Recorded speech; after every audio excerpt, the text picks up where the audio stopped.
Welcome to Dead Man Talking.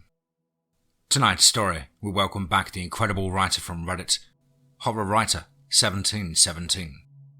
And if you guys are looking to add a classic to your book collection, please do click the link in the description box below, and that'll take you over to Horror Writer's incredible published work. Show some love and support, and of course, once you've read that book, don't forget to leave a fantastic review. As ever though, please do let us know what you thought down below in the comments box. Please do like and share. It really does help build the channel and our community further. And why not hashtag TeamFEAR and DMT's Cryptid Crew. And so, with that aside, let's get into tonight's story. And title. I used to work in a paper factory. There were dark places where no one went. Let's get straight into that. Factory work sucks. Anyone who's worked in a factory would tell you that. It's boring, thankless job that no one really wants. The boss is there to get the quota out and that's it. You might say he's concerned for your safety, but it's a lie.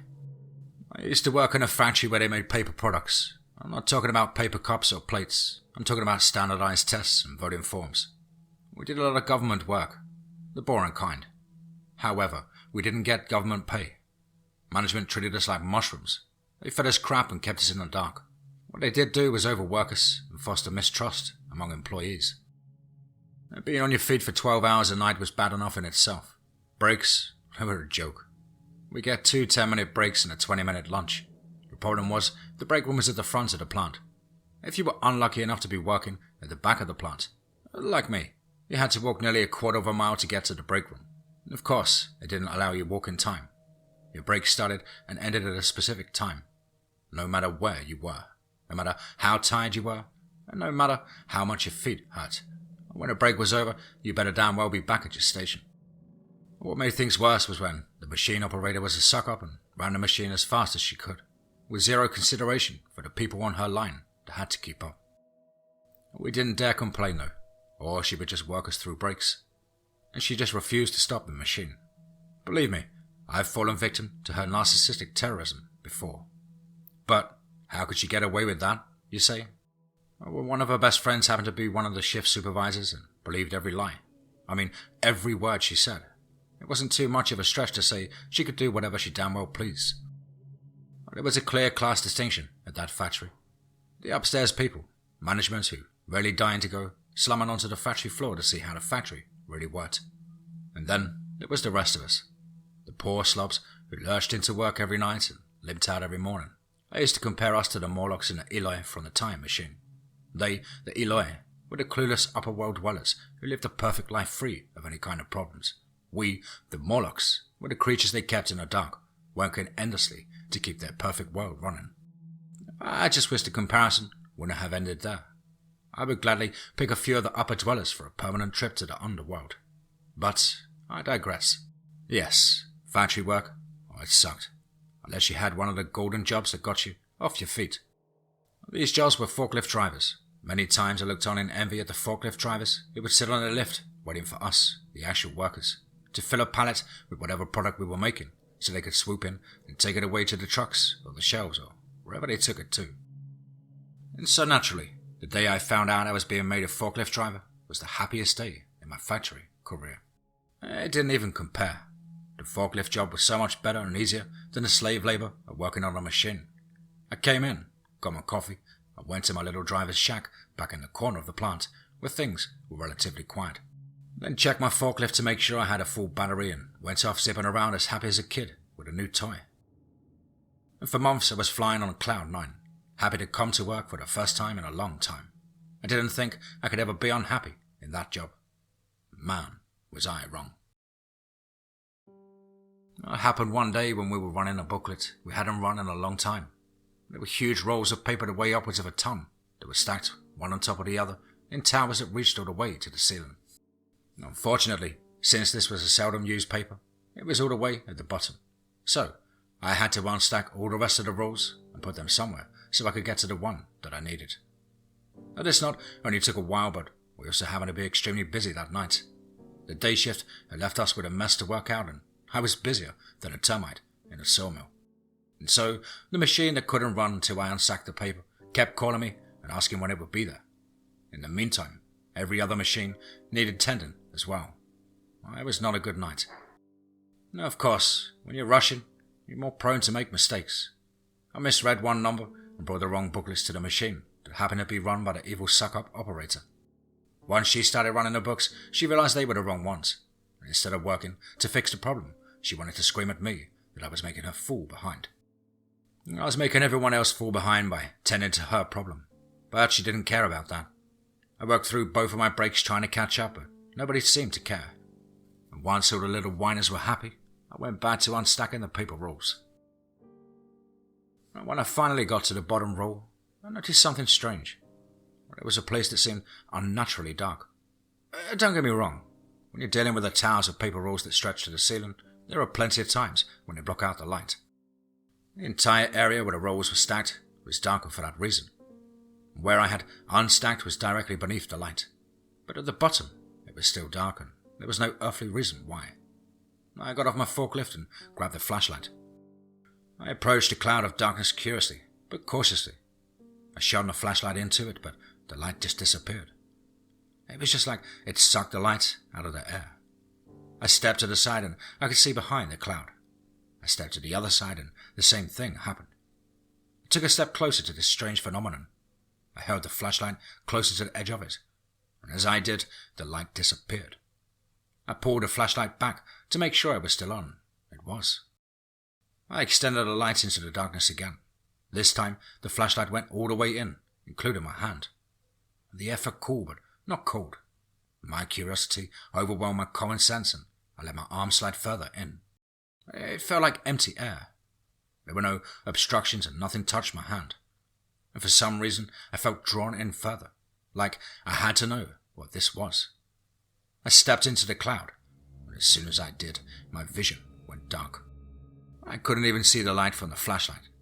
I panicked for a moment, but felt pulled further into the darkness. And then I was through. I was on the other side. I looked around and found myself still in the factory. I was where the paper rolls were stacked.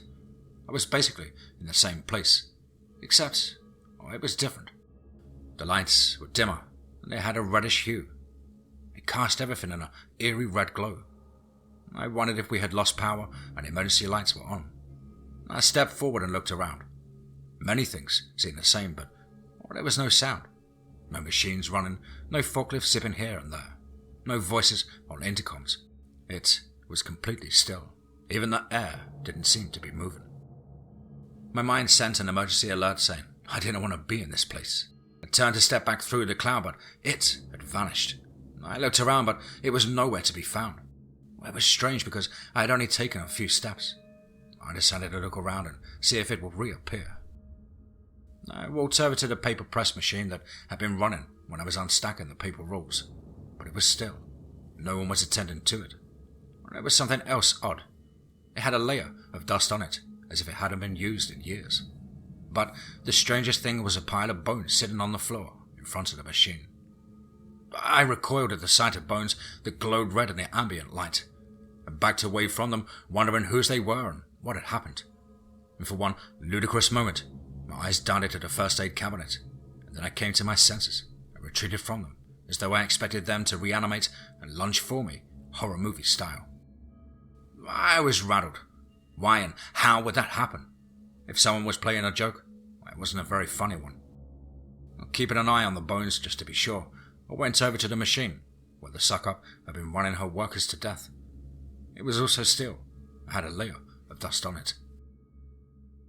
As I approached, I saw another pile of bones. They glowed red in the light, but when I shone the flashlight on them, they were as white could be. Strangely, they were piled in the spot the operator would stand. I stepped away and went down the length of the machine, finding another pile of bones in the next station. And this went on for the entire machine.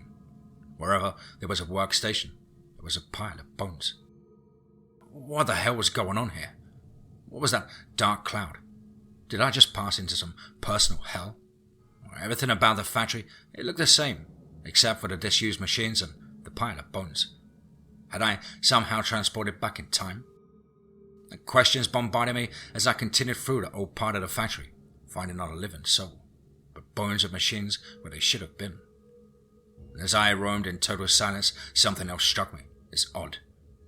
There were no supplies on the shelves, no completed projects waiting to be shipped, no booklets to feed into the machines, nothing.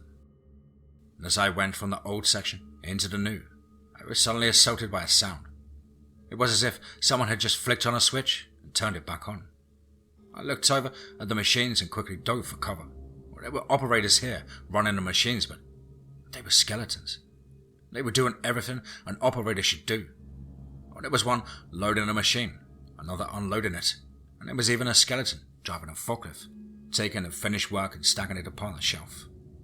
The strange thing was, as soon as the forklift driver would set a pallet full of finished work on the shelf, it would disappear into thin air as if it never existed. I snuck past a few more machines with the same bizarre crews. They were working just like any normal worker would do on any given day.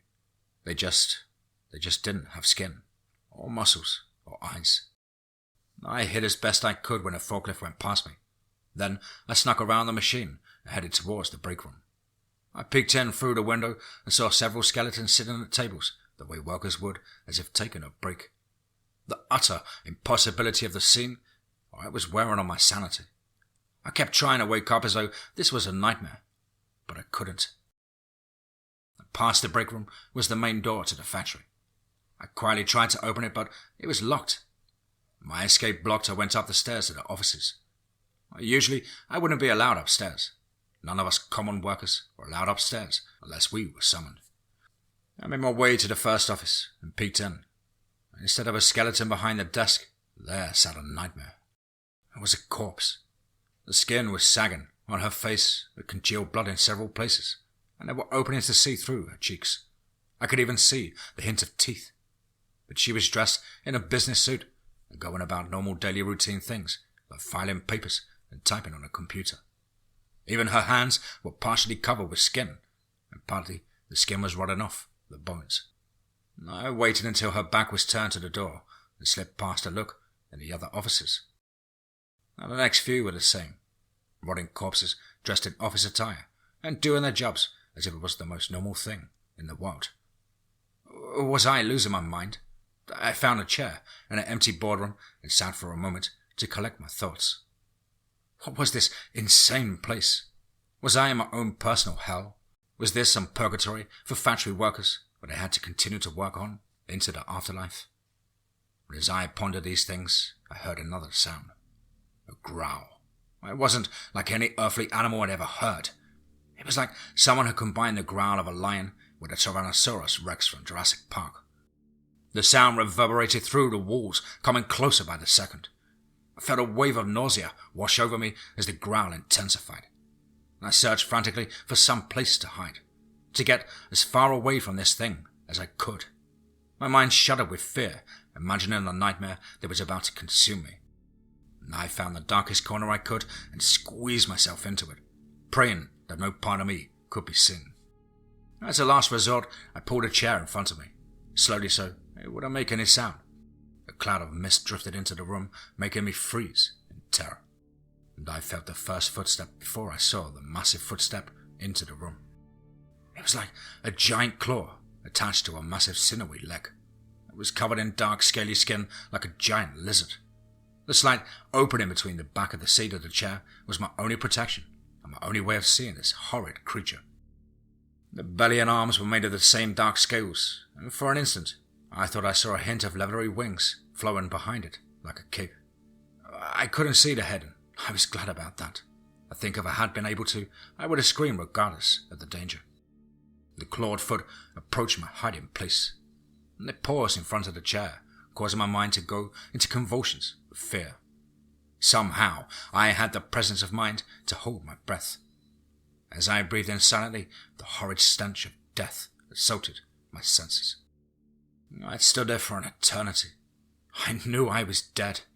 Even worse, I felt this thing, this abomination, had the ability to rip apart my soul as well as my body. Imagination gripped me and told me all sorts of atrocities that were about to happen to me. The creature's breath chugged like a steam engine, filling the room with mist. Without warning, it stepped away from a hiding place. I felt the footsteps recede, and the mist as well. And from the direction of the footsteps, there was a sudden scream. Pierced the air like an arrow and penetrated my ears. I nearly leaped from my hiding place. My nerves were shut. I was stressed out, trying to decide if I should stay or leave. My mind outlined the pros and cons while I slowly moved the chair from in front of me and extricated myself from my impromptu sanctuary. I slipped out of the doorway the creature had entered and looked up and down the hallway. The doors, they all looked identical, and I forgot which way I had come in. I mentally flipped a coin and turned right. I crept out to the open doorway and peeked in. Another corpse, dressed in a business suit, sat behind a desk. I slipped past the next door and found the same thing. All 5 doors down the hallway held the same scene. When I reached the end and turned the corner, it was another identical hallway. My fear and irritation battled for which was stronger. As I decided, one of the corpses came out of her office and nearly ran into me. We looked at each other in a horror and both screamed at the same time. I ran down the previous hallway as more corpses appeared, looking around to see what was happening. As I ran past, they tried to grab me, causing me to dodge left and right to stay out of their grasp, like some insane game of tag. I reached the end and found another identical hallway. Panic clawed at my mind as I dodged more corpses, eventually finding a door I had come in. As I ran towards it, the monstrous demon turned the far corner. It opened its maw and shrieked the most horrible sound I've ever heard. Then it flung itself at me, its leathery wings slicing through the air. The corpses flooded into the hallway at the call of their master, throwing themselves at me with reckless abandon. I flung myself down the stairs, trying not to fall as I took them 2 at a time. The corpses didn't use such caution. They tumbled over each other, creating a macabre waterfall of decaying flesh. And I hit the ground running, finally on familiar turf. I shot past the break room, towards the newer part of the factory floor. The skeletons must have heard the call as well. The first few abandoned their machines as soon as they saw me. They tried to block the hallway, but I cut through the back door of the men's restroom and out of the front. They quickly reversed their course, joined by 2 others in pursuit. I ran into the open area of the docking bay and was able to dodge the skeletons that were now joined by the corpses.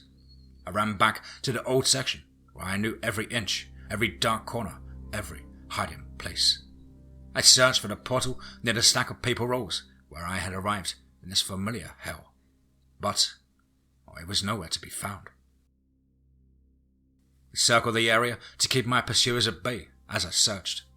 My pursuers realized my tactics and began trying to outflank me. In the middle of avoiding a group of corpses and skeletons, the demon hovered down in front of me. I slid to a stop as its massive fist smashed the concrete floor in front of me, shattering it and sending dust flying into the air. The red light gave the dust a glow that made the place seem even more hellish. As evil and the red cloud looked, I used it to lose myself in the confusion. I dove and crawled and slid under every creature I could to make it out. Some slashed at me with rotten nails or bare bones, but I kept moving. The confusion was so great that the ones who knew where I was would topple over tangled up with those who didn't, and I was able to crawl out of the throng and make my way to an exit door. I tried it, to no avail. It wasn't just locked, it was solid. There was no give in the door at all, like someone had built a brick wall behind it. I tried door after door that should have led outside, but they were all the same, solid and unyielding. As I searched for a way out, the red cloud drifted towards me.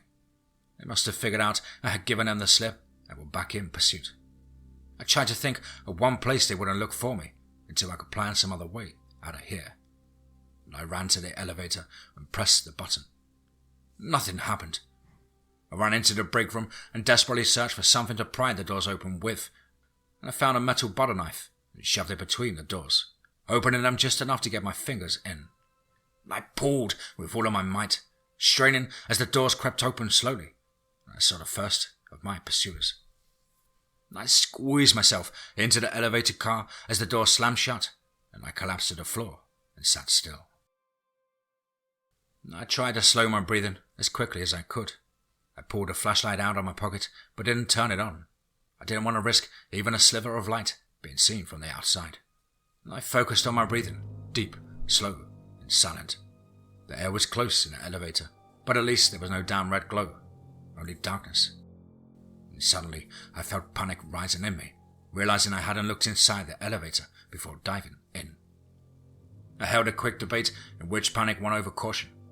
I covered a flashlight with my hand, creating the eerie red glow I had come to hate.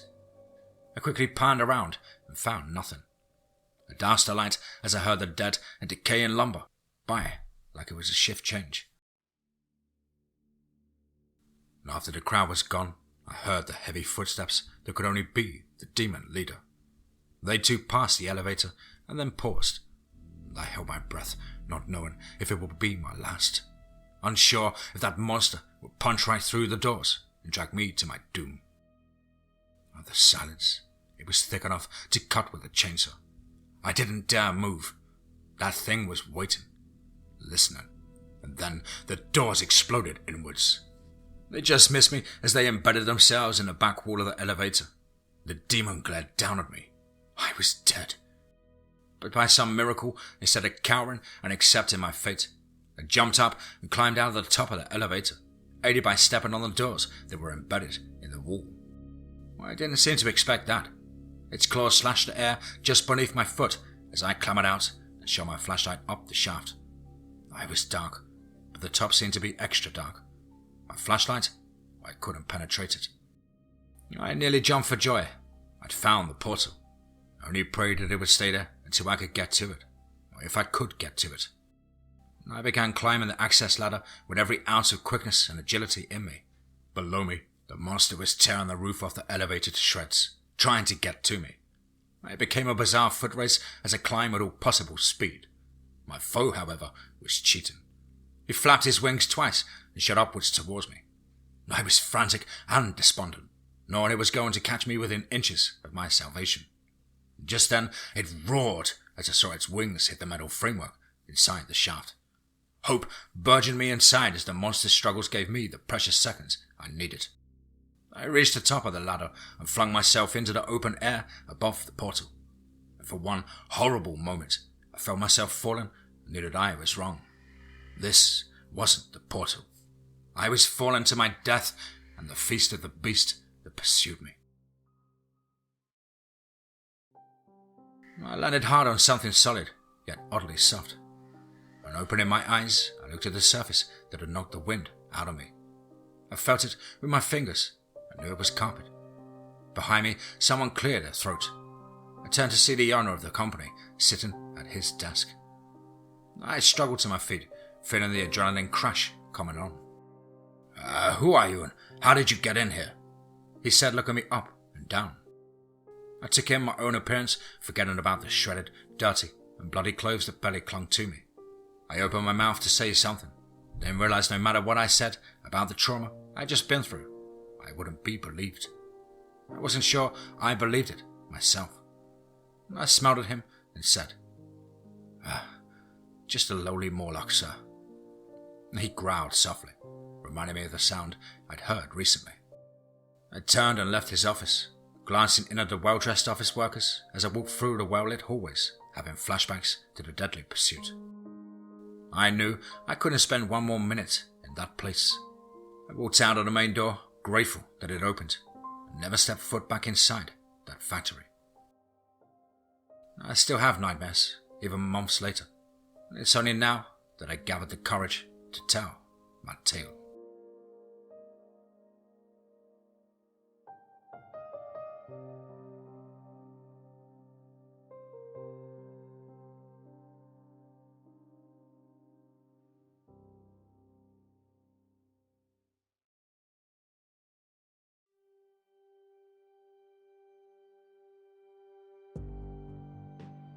Wow. Certainly another one. Wow. Mind-bending and absolutely spine-tingling tale there. From the incredible mind of horror writer 1717 from over on Reddit, No Sleep. Big thank you, Mike, for allowing me to narrate this incredible story. Although I do think us forklift drivers have had it harder than the ground workers. But I guess, like all things, it's perspective. Of course, I hope you're doing well, and your new book is gathering momentum. Well, guys and girls as ever, you know the drill. Please do let us know what you thought down below in the comments box. Please do like and share. It really does help build the channel and our community further. And why not hashtag TeamFEAR and DMT's Cryptid Crew. If you have a story to tell or perhaps just want to have a crack at things, like myself, then please do get in touch with me at the contact email, which is, as on screen, contactthedeadone@gmail.com. I really look forward to hearing from you. As mentioned before, Horror Writer has an amazing Park Ranger compilation storybook, out now and available on Amazon, and I'm sure many more platforms. Links for that, of course, are in the description box below. Show some love and support, and why not treat yourself to a creepy treat just in time for Halloween this year. As ever, guys and girls, a huge thank you for your support and dedication to this channel, and I hope you're all well and happy and taking a fight back to life. But above all, guys, remember, be safe, not sorry.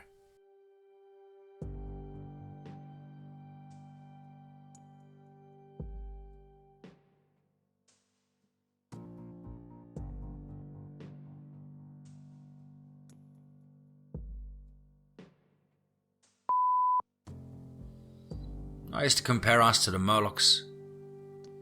I used to compare us to the Morlocks of... I used to quote... And my mind... My mind... I reached the end and found another identical hallway. Panic clawed at my mind as I dodged more corpses, eventually finding a door I had come in. As I ran towards it, the monstrous demon turned the far corner. It opens its maw. It opens its maw. I took in my own appearance, forgetting about the shredded, dirty, and bloody clothes that barely clung to me. I opened my mouth.